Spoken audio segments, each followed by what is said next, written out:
الفاتحة إلى خضرة النبي محمد صلى الله عليه وسلم ثم إلى خضرة أخواله من الأنبياء والمرسلين والشهداء والصالحين والعلماء العاملين والمصنفين وجميع ملائكتك المقربين ثم إلى أرواح آبائنا وأمهاتنا وأجدادنا وجداتنا ومشايخنا مشايخنا نخصص لورق معلب هذا الكتاب أن الله يتغشاهم بالرحمة والمغفرة وأن يعيد علينا من بركات ونفحات في الدين الدنيا الآخرة وإلى خضرة النبي محمد صلى الله عليه وسلم. الفاتحة. أعوذ بالله من الشيطان الرجيم. بسم الله الرحمن الرحيم. الحمد لله رب العالمين الرحمن الرحيم مالك يوم الدين إياك نعبد وإياك نستعين اهدنا الصراط المستقيم صراط الذين أنعمت عليهم غير المغضوب عليهم ولا الضالين آمين. بسم الله الرحمن الرحيم. الحمد لله رب العالمين وبه نستعين على أمور الدنيا والدين والصلاة والسلام على أشرف الأنبياء والمرسلين سيدنا ومولانا محمد وعلى آله وصحبه أجمعين. أما بعد. Bapak-bapak dan ibu-ibu jamaah Masjid Agung Jamek Malang yang dimuliakan oleh Allah Subhanahu wa Ta'ala, serta para pendengar di rumah yang budiman, marilah di pagi hari ini kita senantiasa bertasyakur, memanjatkan syukur kehadirat ilahi Rabbi Allah Subhanahu wa Ta'ala atas limpahan rahmah, hidayah dan inayahnya kepada kita bersama, sehingga kita semua diberi kesehatan oleh Allah Subhanahu wa Ta'ala, diberi kesempatan dan kemauan sehingga kita dapat melanjutkan kajian kita, mubakhasah kita tentang kitab Bulughul Maram.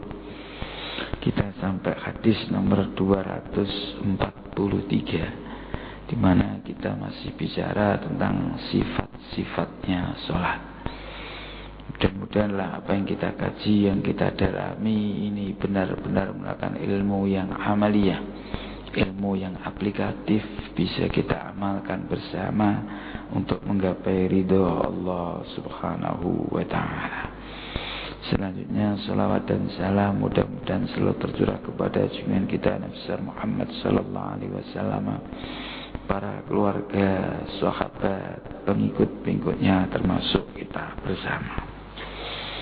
Hadis nomor 243 itu bunyinya begini. Bismillahirrahmanirrahim.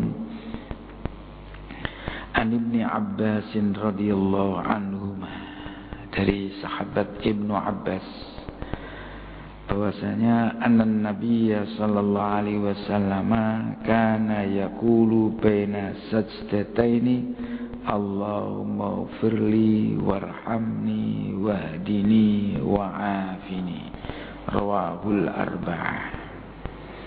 Jadi Ibnu Abbas, hadis dari Ibnu Abbas, bahwasanya Rasulullah itu berdoa di antara dua sujud. Jadi di antara seperti kita itu doanya, kalau Rasul singkat, Allahumma firli warhamni wahdini wa'afini. Mungkin kalau kita Rabbil firli warhamni wajburni wahdini wa'afini wa'fu'ani. Itu doa ya. Ini karena itu makom-makom doa. Jadi karena Rasulullah itu doa, kita juga doa. Nah ini, kalau doanya Rasulullah di hadis ini pendek, hanya Allahumma firli warhamni wahdini wa'afini, yang artinya ya Allah ampunilah aku, belas kasihanilah aku, tunjukkanlah aku, dan maafkanlah aku. Ini. Tapi ada juga doa yang lebih panjang dari ini juga ada. Di Allah maghfirli warhamni wahdini wa'afini warzuqni. Ya Allah, umhu dhunubi wa taqsiri wahsin ila qabuli wahsin ilayya biqabuli ibadati wa'afini minal bala'i wal fitani fid daraini wahdini lisalihil a'mali wa tsabbitni 'alad dinil haqq warzuqni rizqan hasanan wa darajatan 'aliyah fil jannah warhamni bi rahmatikal wasi'ah ya karim ya karim ya karim man su'ila wa khaira man a'ta. Ini doa yang lebih panjang, terserahlah.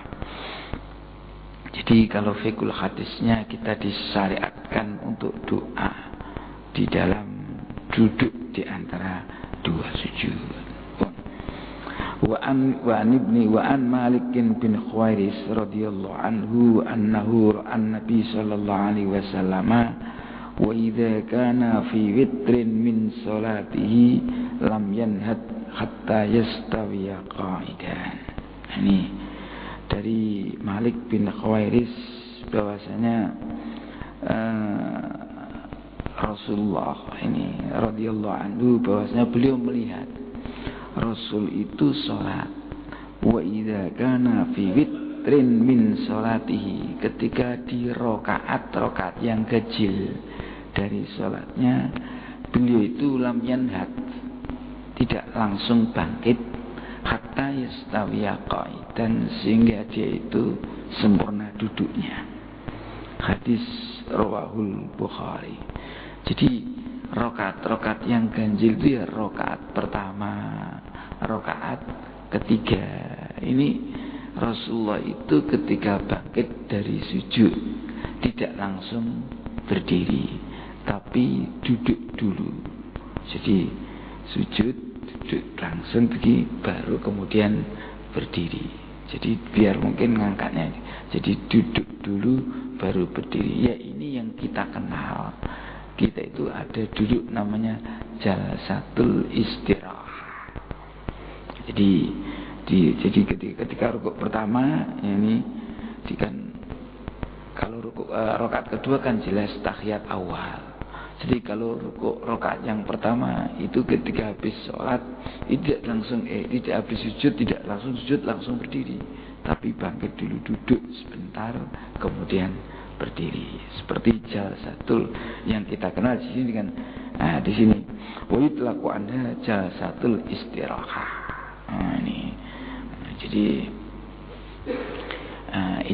ini ada jalsatul istirahah, tapi ada juga di sini dikatakan wal jumhur ala annahu sallallahu alaihi wasallam lam yaf'alha illa ba'da kibari sinnihi. Ini mengatakan bahwa Rasulullah melakukan itu setelahnya beliau itu tua. Jadi ketika sudah tua ini. Tapi menurut ini wadzaba asy-Syafi'i ila masyru'iyatiha mutlaqan fardhan aw naflan. Kalau menurut Imam Syafi'i duduk istirahah itu mutlak disyariatkan, ya. Baik itu sholat itu wajib atau sholat itu sunnah. Jadi ada duduk istirahah.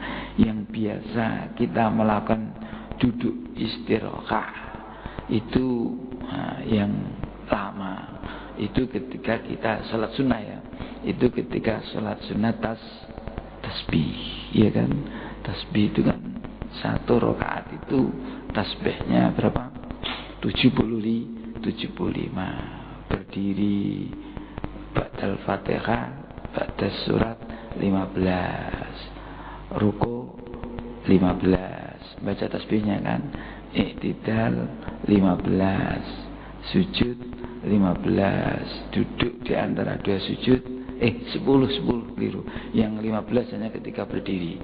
Berdiri 15, ruku 10, iktidal 10, sujud 10, duduk di antara dua sujud 10, sujud lagi 10. Nah, sebelum berdiri kita juga baca tasbih 10 kali baru kemudian berdiri. Itu jelas ada itu. Nah, kalau ini sholat ini ada jalsatul istirahah itu baik sholat fardu ataupun sholat sunnah. Ya tidak lama-lama lah. Jadi sebentar terus langsung berdiri. Bukan langsung dari sujud langsung berdiri, tapi duduk dulu sebentar baru berdiri. Ini ada fikul hadisnya, masru'iyatu jalsatil istirahah ba'da sajdatis saniyah. Ini minar raq'atil ula war raq'atis salisah. Ini disyariatkan duduk istirahat itu setelah sujud yang kedua, yang mau berdiri itu, Pak, dari rakaat yang pertama dan rakaat yang ketiga, yang ganjil itu. Wa qad dzaba ila al-qauli bi masyru'iyatiha asy-Syafi'i fi ahadi qaulaihi. Ini di dalam salah satu di antara dua pendapatnya. Ada entah qaul qadim, entah qaulul jadid. Walau kanatis sholatu naflan. Nah, ini. Jadi walaupun sholatnya itu sholat sunnah. Ini. Au kana syakhsu qawiyan. Atau walaupun juga orang itu punya tenaga yang kuat. Ini. Jadi kalau duduk sujud langsung berdiri kan mungkin membutuhkan tenaga yang kuat. Ini makanya walaupun punya tenaga yang kuat, ini tetap disyariatkan untuk sujud duduk istirahat. Wa ya fasilatun laisat minal ula wala minas saniyah. Ini termasuk fasilah, jadi untuk pemisah aja, tidak termasuk rakaat. Wal masyhur an madzhab Syafi'i sunnatuha. Jadi menurut Imam Syafi'i, qaul yang masyhur pendapat mazhab Syafi'i hukumnya sunnah. Ini ya, sunnah. Ini qala an-Nawawi fil manhaj wal mansur sunnah jalsatu qabla al-qiyam fi'lir ruku' wa qala ini. Jadi tadi menurut ini sunnah. Jadi menurut Imam Syafi'i hukumnya itu sunnah jalsatul istirahat. Ini saya kira juga perlu, mungkin jarang-jarang ataupun ada orang sebagian yang mengabaikan. Jadi kalau kita konsis dengan mazhabnya Syafi'i mengatakan jalsatul istirahat itu hukumnya sunnah. Kapan dilakukan? Pada waktu rakaat yang pertama dan rakaat yang ketiga setelah sujud yang kedua sebelum berdiri. Memang ini dalam sisian menolong kita tidak terlalu berat mengangkat badan kita ini. Oke. Sudah. Nah, berikutnya an Anasin radhiyallahu anhu anan Nabiy sallallahu alaihi wasallam qanata syahran ba'da ruku yad'u ala ahya'in minal arab summa tarakahu muttafaqun alaih. Itu ya. Jadi hadis riwayat Anas bahwa Nabi pernah kunut selama 1 bulan. Nah, kapan tempatnya kunut itu? Ba'da ruku. Setelahnya ruku. Nabi ruku itu kunut itu yad'u ala ahya'in minal arab. Pada orang-orang yang ala ahya'in, hayy itu ini daerah-daerah pinggiran orang-orang Arab. Summa tarakahu, kemudian Nabi tidak melakukan kunut lagi. Satu riwayat muttafaq alaih. Wali Ahmad wa Daraqutni nahwuhu fi wajhin akhar wa zada. Ini dalam satu riwayat Imam Ahmad dan Daraqutni ada tambahan wa amma fi subhi wa lam yazal yaqnut hatta faraqat dunya. Ini adapun dalam salat subuh itu Nabi tidak pernah meninggalkan kunut itu sehingga Rasulullah itu wafat. Nah, nanti kita bisa kompromikan beberapa hadis tadi. Jadi kalau tadi hadisnya Anas ini Nabi itu pernah kunut ya selama 1 bulan. Kunutnya setelahnya ruku. Nabi ketika kunut itu mendoakan daerah akhir itu Hayyun itu daerah di pinggiran kota Mekah itu, di pinggiran kota itu. Kemudian Nabi meninggalkan. Ini hadis muttafaq alaih. Kalau ada hadisnya Imam Ahmad dan Daraqutni ada semacam itu, tapi ada tambahannya wa amma fi subhi falam yazal yaqnutu hatta faraqad dunya. Kalau di salat subuh Nabi selalu melakukan sehingga Nabi itu wafat. Satu lagi hadis ini yang persoalan kunut. Wa anhu radhiyallahu anhu juga sama dari Anas. Anan Nabiya sallallahu alaihi wasallam kana la yaqnutu illa idza da'a liqaumin au da'a ala qaumin. Sahahahu Ibnu Khuzaimah. Nabi itu tidak kunut kecuali ketika Nabi itu mendoakan kepada masyarakat, mendoakan baik pada masyarakat, au da'a ala qaumin, atau mendoakan suatu kelompok dengan doa yang tidak baik, mungkin kelompok-kelompok yang melanggar aturan-aturan agama. Ini berarti di sini kalau kita lihat dari 3 teks ini ada Nabi itu kunut 1 bulan meninggalkan. Lah kunutnya Nabi itu mendoakan yang manfaat pada orang atau mendoakan supaya madarat kepada orang. Nah, terus satu hadis Nabi itu 1 bulan kemudian ditinggalkan. Yang satu hadis lagi, kalau sholat subuh itu Nabi selalu kunut sampai beliau itu meninggalkan dunia wafat.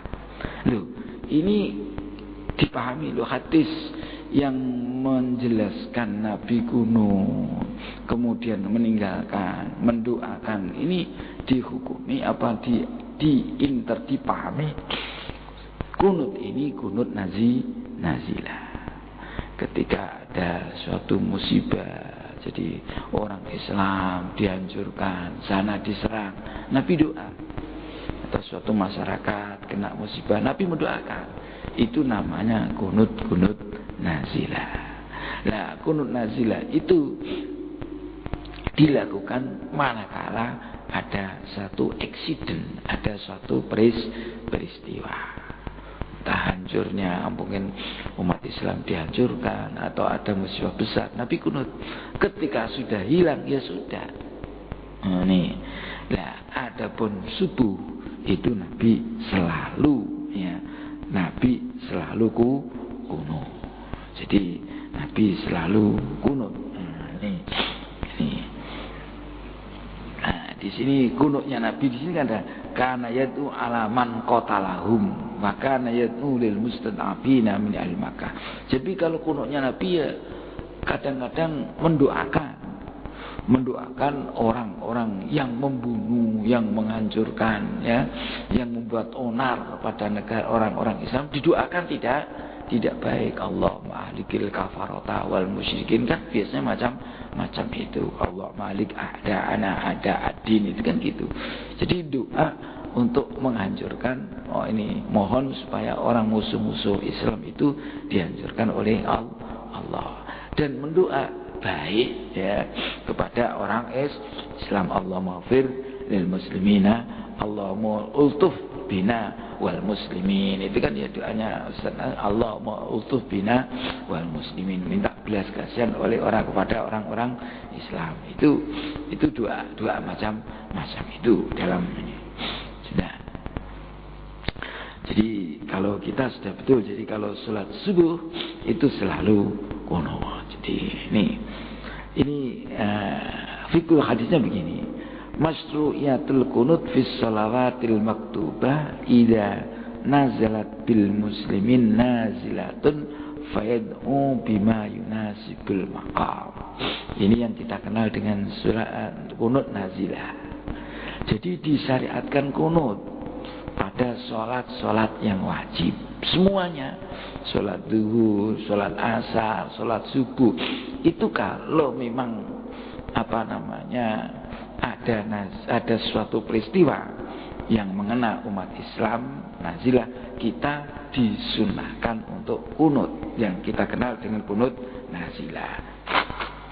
Itu seperti dulu ketika orang Palestina dihancurkan oleh orang Israel, kita kunut. Nah ini. Nah, kemudian yang kedua, masyru'iyatul kunut fi subhi. Disyariatkan kunut di dalam sholat subuh. Ini terus. Nah, seperti kita ini.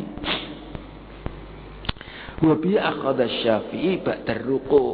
Nah, ini pendapat diambil ya oleh Imam Syafi'i. Caranya apa? Ba'da ruku', sebelum ruku' yang kedua. Setelahnya ruku' yang kedua. Kalau menurut Imam Malik, bisubi qabla ruku' asani, sebelum ruku'. Ya, bukan setelahnya ruku'. Kalau gitu kan i'tidal terus Allahumma dina. Kalau menurut Imam Malik itu sebelum ruku' kunut dulu. Nah, ini. Tapi kalau menurut Imam Ahmad, inna dzalika fil witri min isya'i ba'da ruku'. Nah, ini. Kalau Imam Ahmad, Imam Hambali, itu kunutnya itu hanya dalam witir. Minal isya ya ba'da ruku'. Maka kalau jenengan di Mekah itu kunut tarawih. Itu bukan mulai di tengah, tapi ya mulai pertama. Karena penduduk sana mengikuti Imam Hambali. Pendapatnya inna dzalik fil witri minal isya ba'da ruku'. Jadi ini witir jelas dari salat malam kan, itu setelahnya ruku'. Itu tempatnya sama dengan kita setelahnya ruku'. Dan letaknya itu pada witir. Witir mulai pertama. Kalau witir pokoknya witir itu. Kalau kita kan tidak. Kalau Ramadan, kalau menurut Syafi'i kan witir ba'da nisfis tsani min Ramadan. Jadi ini beda pendapat aja. Jadi kalau Imam Ahmad macam itu. Nah, kalau menurut Imam Abu Hanifah, ini witirnya ya di witir, cuma tempatnya seperti Imam Malik. Jadi seperti Imam Malik. Jadi kalau begitu mazhab 4 itu ada dua kelompok. Jadi kalau Imam Syafi'i ya, kalau kunut itu subuh ya, kita menganggap itu Imam Syafi'i termasuk sunnah yang ab'adis shalah. Sunnah ab'ad. Kalau ditinggalkan disunnahkan sujud syahwi. Ini kalau Imam Syafi'i, seperti kita di Indonesia. Ini kunutnya itu pada waktu subuh, pelaksanaannya ba'dar ruku', seperti kita. Kalau menurut Imam Malik ya sama. Yang di kunut itu juga disyariatkan pada waktu sholat subuh. Tetapi tempatnya, kalau Imam Syafi'i itu setelahnya ruku', kalau Imam Malik sebelum ruku'. Jadi baca Fatihah, surat, kemudian ruku', kunut, baru kemudian ruku'. Itu menurut Imam Malik. Kalau menurut Imam Ahmad bin Hanbal, disunahkannya itu tidak pada waktu subuh, tapi pada waktu sholat witir. Maka sholat witir mulai awal, tempatnya itu setelahnya ruku'. Jadi seperti kita, tempatnya subuh, cuma pelaksanaannya itu hanya pada sholat witir di bulan sholat witir saja. Oleh karena itu kita lihat di suatu daerah itu kalau witir itu mulai awal sudah kuno. Nah, ini yang begini ini Imam Ahmad dan Imam Abu Hanifah. Cuma tempatnya beda-beda. Kalau Abu Hanifah tempatnya qablar ruku', kalau Imam Ahmad tempatnya ba'dar ruku'. Nah, jadi kalau di Indonesia ini yang banyak pendapat Syafi'i. Jadi artinya tadi pedomannya pada pedoman Ahmad wa Daraqutni ini. Wa zata wa amma fi subhi falam yazal yaknut hatta faraqat dunya. Nabi itu selalu selalu kunut sehingga Nabi itu meninggal dunia. Lah kalau kok tidak menggunakan hadis yang muttafaq alaih tadi, tidak. Karena hadis muttafaq alaih tadi konata syahron ba'dar ruku' tadi summa tarokahu, walaupun ini muttafaq alaih, tapi kita rangkaikan dengan ini layak mutu illa da'a, kecuali mendoakan pada suatu masyarakat, baik doa manfaat atau doanya yang tidak enak.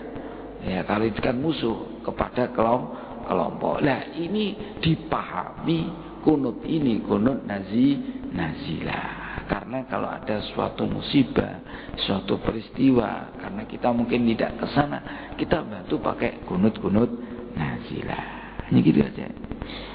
Nah, bahkan ada satu kelompok, tapi saya juga nggak ada kelompok lagi di Indonesia juga ada. Selalu aja kunut ada. Karena apa? Dia menganggap kalau sekarang ini sudah semuanya ada nazilah musibah ini perlu kita doakan. Nah ini ada yang berpendapat begitu. Sholat subuh ada kan, mungkin dulu ada, orangnya sudah nggak ada sekarang. Setiap sholat mesti kuno. Setiap sholat dikalu. Kenapa Ustaz? Kok kuno terus? Ya, ini kuno nazilah. Menurut kenapa kok nazilah? Karena dia itu menganggap bahwa dunia ini memang sudah begitu penuh bencana, maka perlu didoakan. Nah itu kan pendapat versi macam-macam. Kalau kita konsis dengan Syafi'i kita, ya itu aja. Subuh kita kunut dan ini sudah. Nah, lagi an Sa'din bin Tariq al-Asja'i radhiyallahu anhu qala qultu li abi ya abadi innaka qad sallaita khalfa Rasulillah sallallahu alaihi wasallam wa Abi Bakar wa Umar wa Utsman wa Ali afakanu yaqtulu fil fajr qala ibunayya muhdas ya rawahul khamsah illa Aba Dawud. Ini termasuk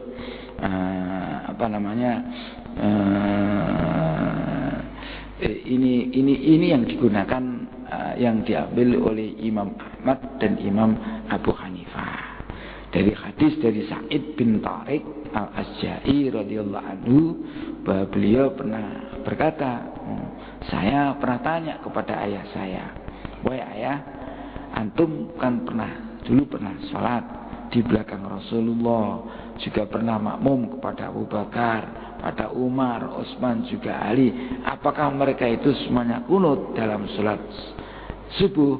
Maka dijawab, bunaya, wahai anakku, muhdas, tidak. Itu muhdasun, tidak. Nah, inilah hadis, inilah yang diambil ini oleh Abu Hanifah dan Imam Ahmad. Maka Imam Abu Hanifah dan Imam Ahmad, mazhab Hambali dan mazhab Hanafi itu tidak kunut pada subuh. Jadi kalau kita di Mekah, kenapa di Masjidil Haram itu kok tidak ada kunut?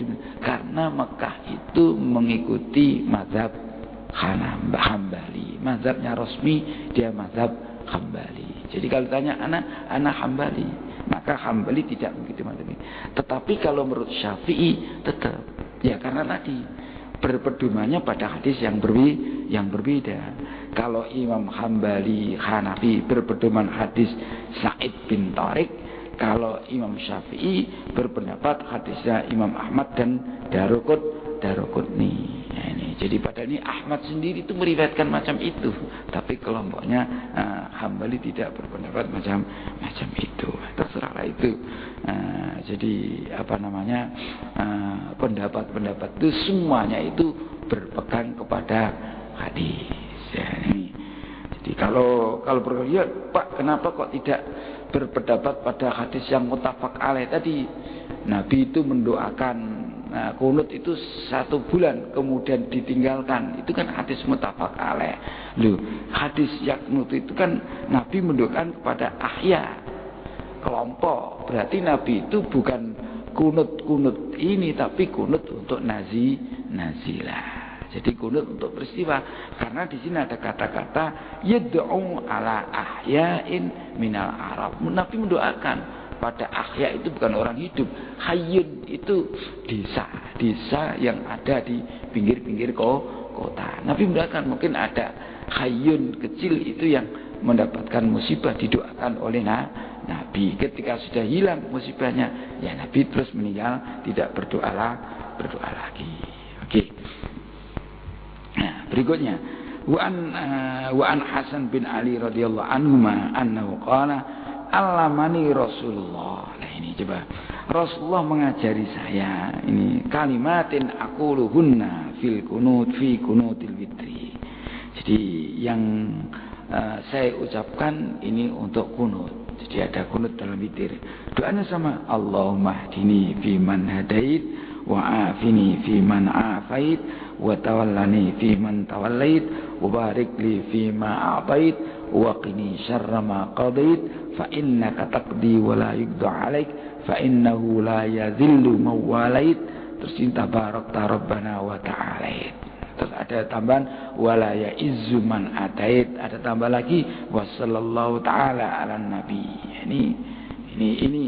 Nah, terus Imam Baihaqi juga mengatakan hadis ini wa kana Rasulullah yu'allimuna du'aan nad'u fi kunutin fi sholatis subhi. Ini juga ada Nabi mengajarkan kunut dalam salat subuh, ya doanya sama.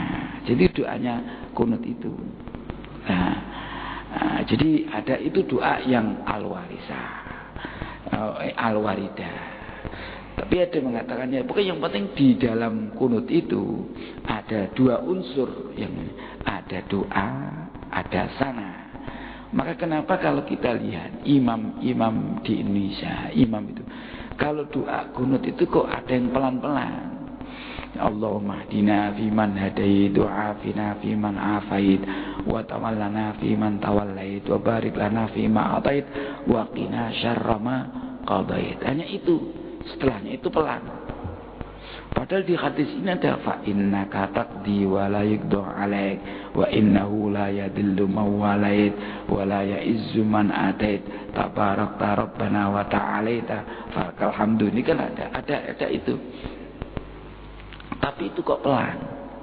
Nah, ini karena itu bukan doa. Fa innaka taqdi itu bukan doa, tapi itu sana, memuji kepada Allah. Maka ada mengatakan di dalam kunut itu ada dua unsur. Satu ada unsurnya doa, yang satu ada unsur sana. Unsurnya doa itu Allah mahdina itu. Maka ketika itu jamaah cukup baca amin. Nah, kalau sendiri jelas baca semua. Kenapa kok fa'innaka itu pelan? Karena itu tidak doa.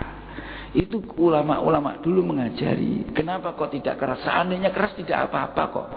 Imam itu fa'innaka taqdi wa la yuqda 'alaik, itu tidak apa-apa imam keras itu.